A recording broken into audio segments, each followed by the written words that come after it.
श्रद्धा पत्थर को भगवान बना देती है और मिट्टी को उदी। मैं अपने भक्तों को कभी मझधार में नहीं छोड़ता। मेरा भक्त जब भी मेरी तरफ देखता है उसे लगता है मैं उसकी तरफ देख रहा हूं। भक्त जब भी मुझे पुकारता है मैं उसकी मदद के लिए पहुंच जाता हूं। तात्या, तुम्हें वो कहानी याद है? कौन सी कहानी भैया? एक महान तपस्वी का शिष्य भगवान के दर्शनों के लिए बेचैन था। वो बार बार तपस्वी से पूछता रहता था, गुरुदेव, मुझे भगवान के दर्शन कब होंगे? वो तपस्वी तंग आ गया रोज रोज ये सुनकर। एक दिन शिष्य ने जैसे ही उससे पूछा तो तपस्वी ने झट से उसे कह दिया, इस आश्रम के पीछे जो जंगल है तुम उन्हीं जंगलों में चले जाओ, भगवान तुम्हें वहीं दिखाई देंगे। तो शिष्य जंगल में गया? जाता कैसे नहीं, उसे तो भगवान के दर्शन की ललक थी। तो क्या उसे भगवान के दर्शन हुए भैया? हाँ, जैसे ही वो जंगल में गया, भगवान कहाँ हैं आप? मेरे गुरुदेव ने बताया आप यहाँ हैं। मुझे दर्शन दीजिए भगवान, मुझे दर्शन दीजिए।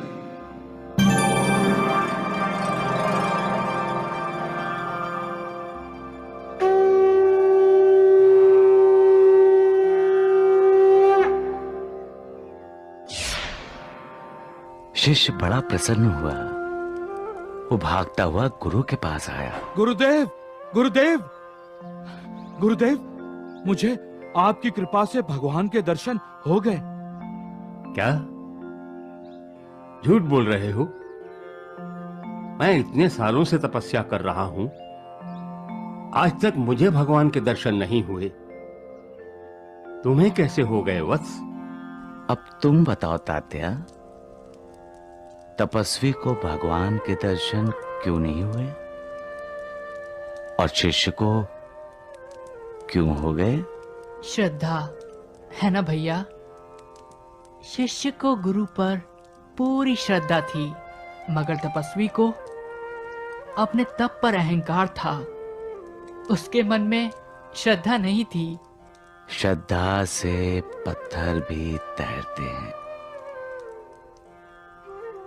श्रद्धा से पत्थर पर प्रभु का नाम लिखा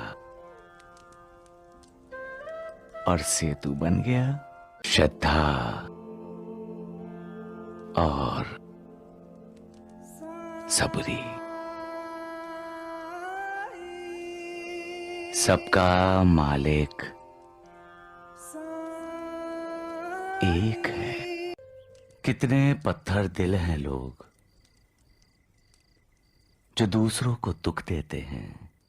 क्या मिलता है उन्हें?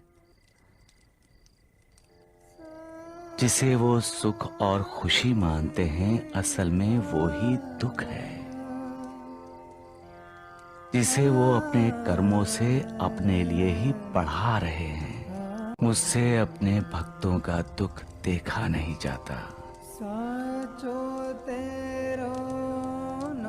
ये दुनिया दुखों से, वेदनाओं से भरी पड़ी है, जिसकी वजह से हर कोई अपने मन की शांति खो बैठा है। मैं लोगों का दुख दूर करने, उनमें प्यार और करुणा बांटने ही आया हूं।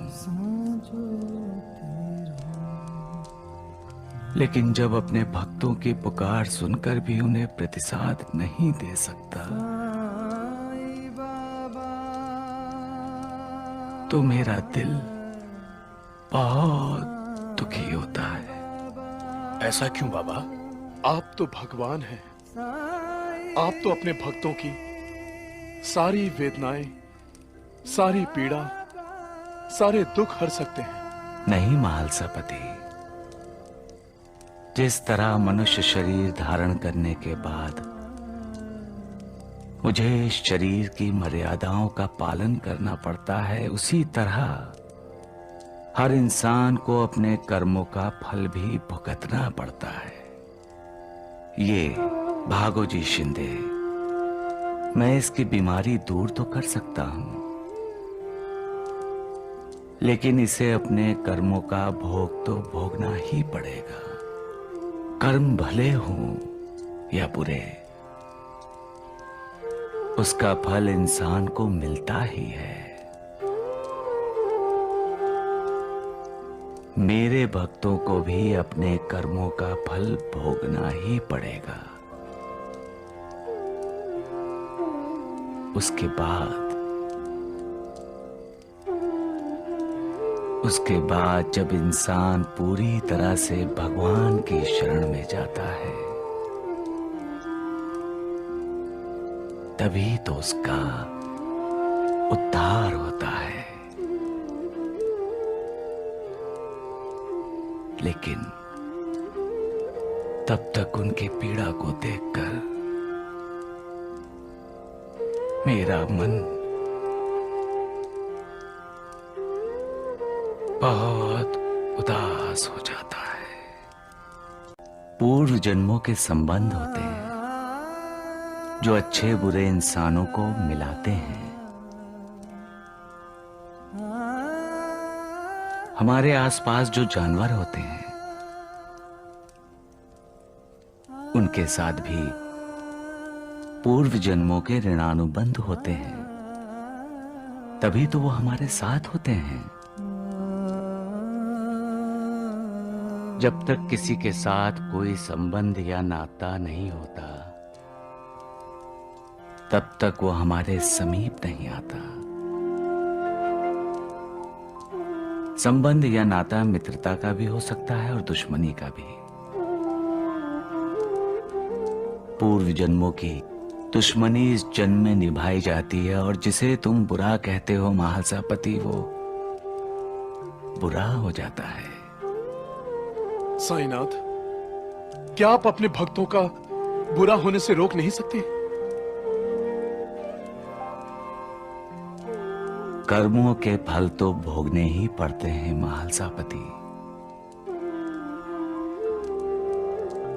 मेरे भक्तों को भी। हाँ, वो मेरे भक्त हैं, इसलिए उन पर कृपा दृष्टि सदा मेरी बनी रहती है, और भोग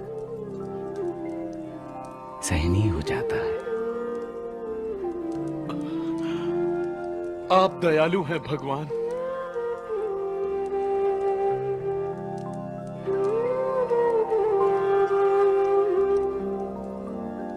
सबका मालिक